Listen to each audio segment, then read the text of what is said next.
Long ago, long ago, after a very, very bad war, the leaders of many countries found that they were all poor, and so their people would become hungry and ill. They decided then to meet in a castle and find a solution. They were all completely stumped as to what to do, and they were just about to give up and go home when there was a knock at the door.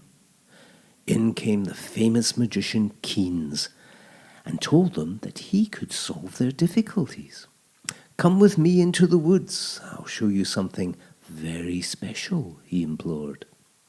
The leaders thought this was a good idea, mostly because it was the only idea they'd heard all day. So they went into the deep and green Breton woods, and there, next to the mossy central bank, the magician showed them a beautiful tiny tree. He shook its little leaves, and money fell into his hands. "It's magic," the leaders cried. "It's a magic money tree. We're saved.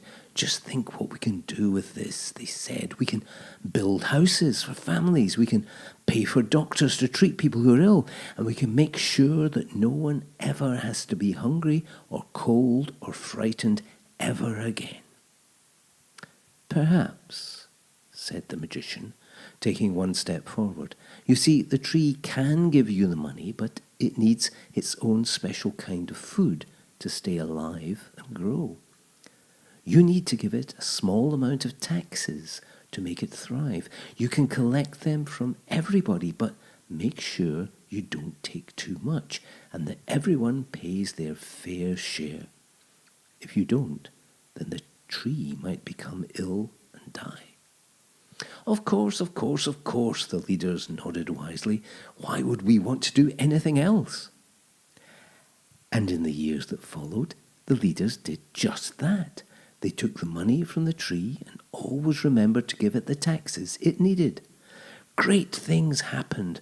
There was a national health service, new schools, cheap buses and trains, and lots of policemen on the streets. What could possibly go wrong? Oh dear.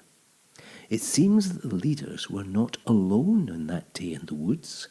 Just as they were learning about the magic money tree, a wicked fairy who was coming back from marketing her wicked cakes overheard all they said and went home to her wicked fairy house to hatch a wicked fairy plan. It took a long time to hatch, but in the 1970s it came to pass. The wicked fairy turned herself into a prime minister and began to tell everyone that there was no such thing as society, no magic money tree, and that things would have to get worse before they get better, and that there was no alternative. Surprisingly, a great many people believed this and became sad and angry. "Why do we have to pay for folks who are ill?" they cried. But the wicked fairy had lied. The tree was still there, although it was less healthy than before because she refused to give it the taxes it needed. Then one day, after the fairy had gone away, there was an enormous sound in the forest.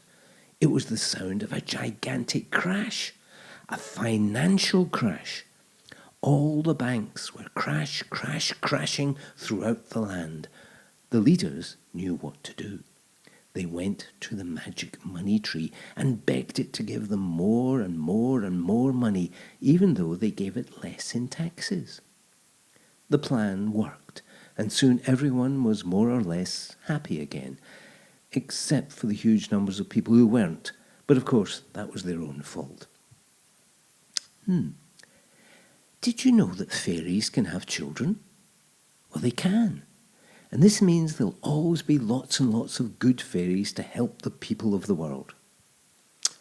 But, as I'm sure you've guessed already, this also means that wicked fairies can have children too.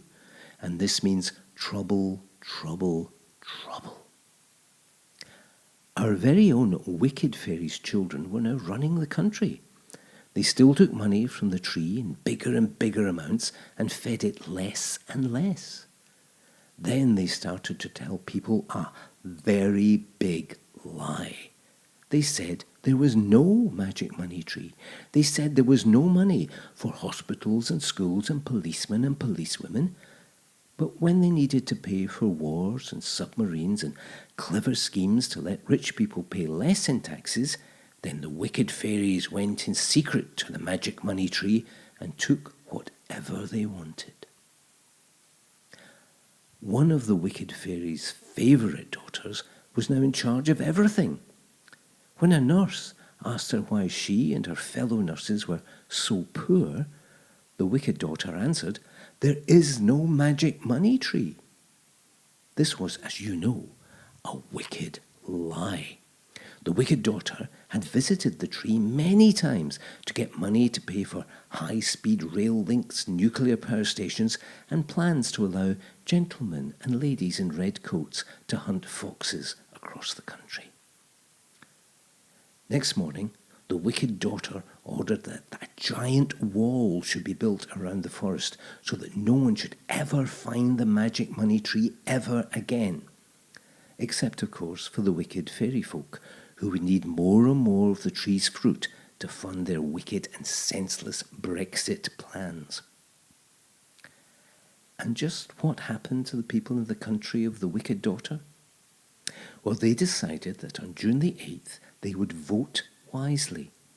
And they all lived, well, we'll soon see how they all lived ever after, won't we?